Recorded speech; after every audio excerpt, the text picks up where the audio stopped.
నిరుద్యోగులకు ముందుగా నేనేంటంటే ఇప్పుడే తాజాగా అందిన వార్త చిక్కడపల్లి లైబ్రరీలో లాఠీ చార్జీ. ఇది చిక్కడపల్లి లైబ్రరీలో జరుగుతున్నటువంటి తంతు. దీనిని నేను బెషరతుగా ఖండిస్తున్నా. ఎందుకంటే ఈ ఎపిసోడ్ గతంలో గ్రూప్ 2 నోటిఫికేషన్ రద్దు వీటన్నిటి గురించి అందరం చేసినాం. మరి ముఖ్యంగా ఈ ఎపిసోడ్లో కీలకంగా పనిచేస్తున్నటువంటి వ్యక్తిని అసలు దీన్ని చంపేయాలని కొంతమంది చూసిర్రు. అది ప్రభుత్వంలో కుట్రలో భాగంగా చాలా చేసిర్రు. కాబట్టి ఇప్పుడు ఏంటంటే నిరుద్యోగుల పైన ఇప్పుడు ఏదైతే రేవంత్ రెడ్డి గారు ఈరోజు ఇప్పుడు నిరుద్యోగుల పైన దమనకాండ చేసిండో, ఈ నిరుద్యోగులకు ఈయన ఏంటి చిక్కడపల్లి లైబ్రరీకి తాళాలు వేస్తాడా? వైన్ షాపులకు తాళాలు 12 దాకా తీసి 11:30, 12 వరకు తీసి చదువుకునే దగ్గర నువ్వు ఎస్సీ ఎస్టీ బీసీ పిల్లలకు నేను ఎమ్మటే విద్యకు దూరం అయిపోతున్నారు అని చెప్పేసి నువ్వు ఈరోజు ఆ రోజు పిల్లలు అడిగినా కానీ నువ్వేం చేస్తున్నావు?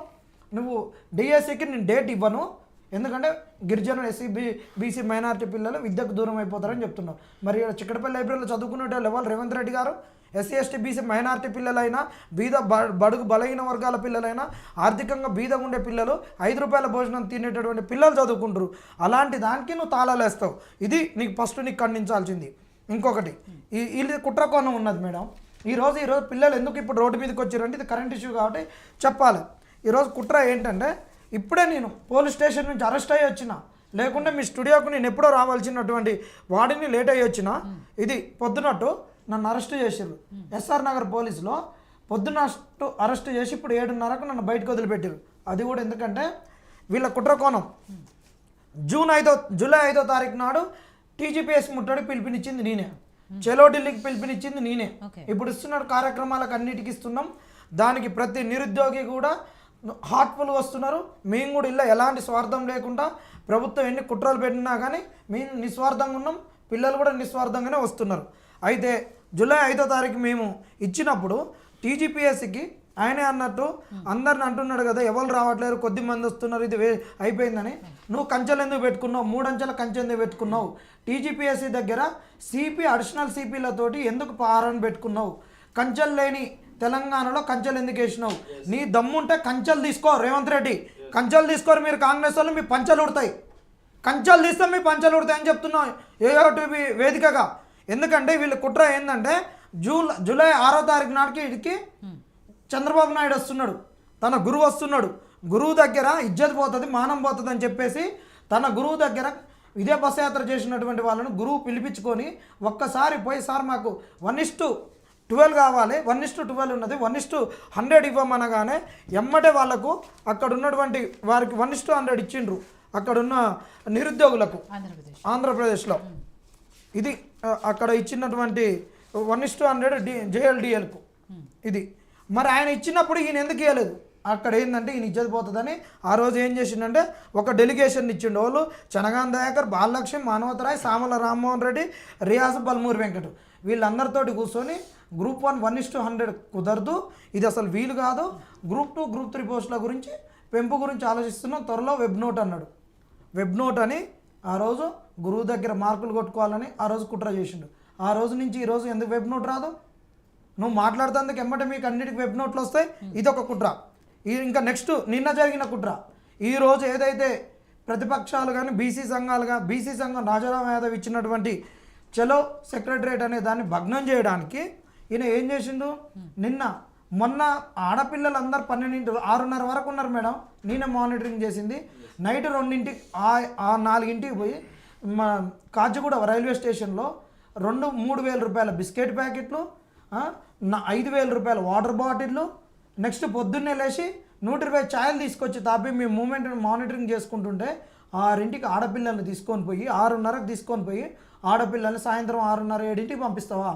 ఆడపిల్లలు వాష్రూమ్కి వెళ్ళిపోవాలి, నైట్ మొత్తం నిద్ర కాసినటువంటి పిల్లలు. అదే నీ ఇంటికి అద్దమ్మ రాత్రి వస్తే నీ భార్యని బాధపడ్డదని నువ్వు చెప్పినటువంటి వానివి, ఇదే ఆడపిల్లలకు రేవంత్ అన్న అంటే అండగా ఉంటాను నువ్వెందుకు ఈ ఆడపిల్లలను ఉదయం 6 నుంచి నైట్ సాయంత్రం 6:30 వరకు స్టేషన్ ఉంచుకున్నావు?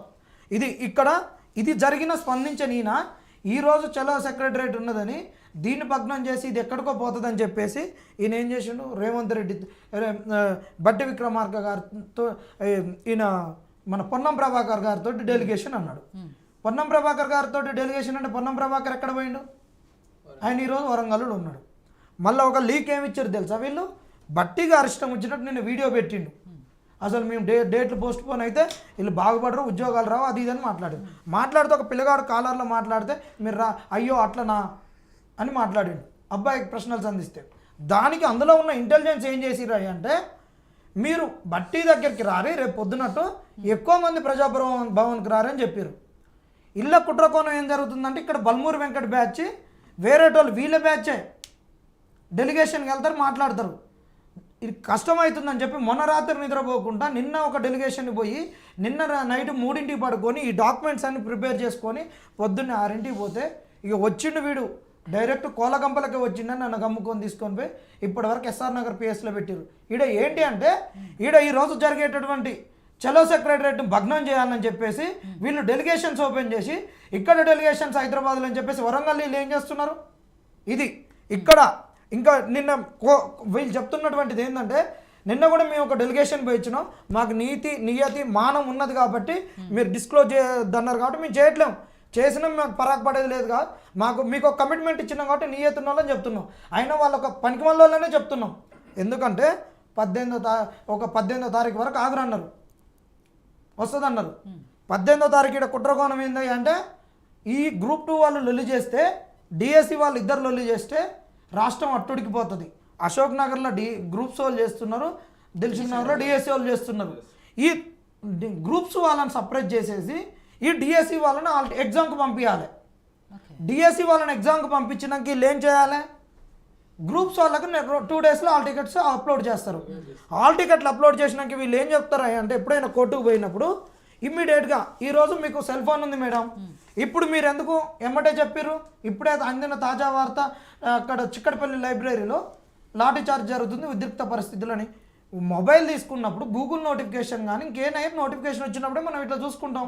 హాల్ టికెట్ పెట్టిండని కానీ సెంటర్ ఎక్కడ ఏందని కొడతారు.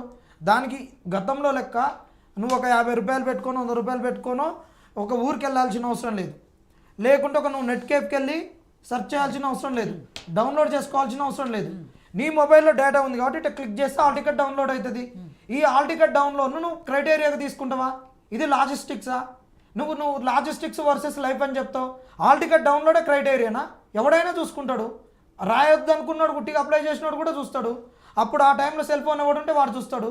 ఇట్లా ఇది గ్రూప్ 1 అప్పుడు కూడా పోస్ట్ పోన్ అడిగినప్పుడు వీళ్ళు హాల్ టికెట్స్ అక్కడ కూడా ఎంత కుట్రకోణం అంటే, ఫస్ట్ 29వ తారీఖు ఒక హాల్ టికెట్స్ పెట్టారు వీళ్ళు. హాల్ టికెట్స్ పెట్టి అందరు చూసుకోగానే లేదు మళ్ళీ మీరు ఒక 3 months బ్యాక్ ఫోటో అని పెట్టాలి, లేటెస్ట్ ఫోటో అని పెట్టేసి మళ్ళీ ఇంకొక ఎప్పుడు ఇది 3వ తారీఖు 6వ నెల 9వ తారీఖు గ్రూప్ 1 ఎగ్జామ్ ఉంటే వీళ్ళు పెట్టింది. ఇట్లా 2 సార్లు పెట్టినప్పుడు నీకు రాసేది 4 లక్షల మంది అయినప్పుడు ఎగ్జామ్కి అప్లై చేసిన వాళ్ళు ఇలా రాసేటటువంటి వాళ్ళు ఒక 80% అయినప్పుడు ఈ 80%లో ఒక 40% డబుల్ టైము డౌన్లోడ్ చేసుకున్న హాల్ టికెట్ నీకు సంఖ్య ఎక్కడికి పోతుంది? ఆ రోజు డివిజనల్ బెంచ్కి పోయినప్పుడు మేము ఆ రోజు ఏం చేసిరా అంటే ఇదే చూపించారు.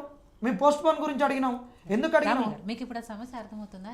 ఇలాంటి వాళ్ళని పిలిచి మాట్లాడుకుంటే మీకు ఈ ప్రాబ్లమ్స్ అన్ని ప్రాక్టికల్గా ఏం ప్రాబ్లమ్స్ వస్తున్నాయి, టెక్నికల్గా ఏం ప్రాబ్లమ్స్ వస్తున్నాయి అనేది అర్థమవుతుంది. ఇలా కాకుండా చనగాని దయాకర్ గారినో ఇంకెవరినో కూర్చోబెట్టి మాట్లాడుకుంటే మా సమస్యలు ప్రభుత్వానికి పూర్తిగా క్లియర్గా అర్థం కావట్లేదు అనేది వాళ్ళ బాధ.